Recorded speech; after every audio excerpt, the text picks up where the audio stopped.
चूचुक कुङ्कुमतो नियतारुणितातुलनीलतनो कमलायतलोचन लोकपते विजयी भव वेङ्कटशैलपते स चतुर्मुख षण्मुख पञ्चमुख प्रमुखाखिल दैवतमौलिमणे शरणागत वत्सल सारनिधे परिपालय मां वृषशैलपते अतिवेलतया तव दुर्विषहैरनुवेलकृतैरपराधशतैः भरितं त्वरितं वृषशैलपते परया कृपया परिपाहि हरे अधिवेङ्कटशैलमुदारमते जनताभिमताधिकदानरतात् परदेवतया गदितान्निगमै कमलादयितान्न परं कलये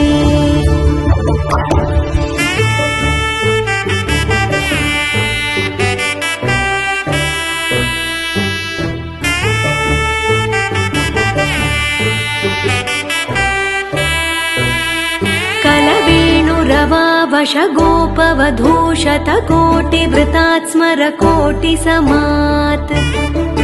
प्रतिवल्लविकाभिमतात् सुखदात् वसुदेवसुतान्न परं कलये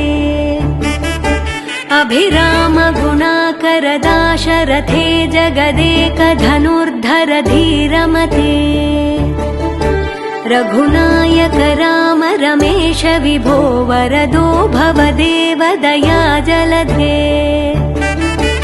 अवनीतनया कमनीयकरं रजनीकर चारुमुखाम्बुरुहम्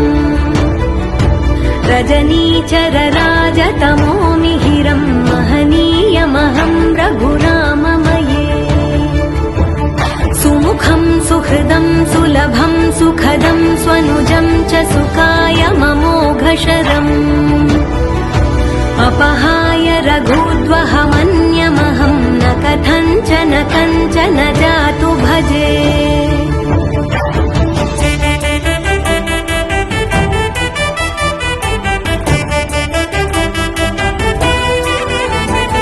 विना वेङ्कटेशं ननाथो ननाथः सदा वेङ्कटेशं स्मरामि स्मरामि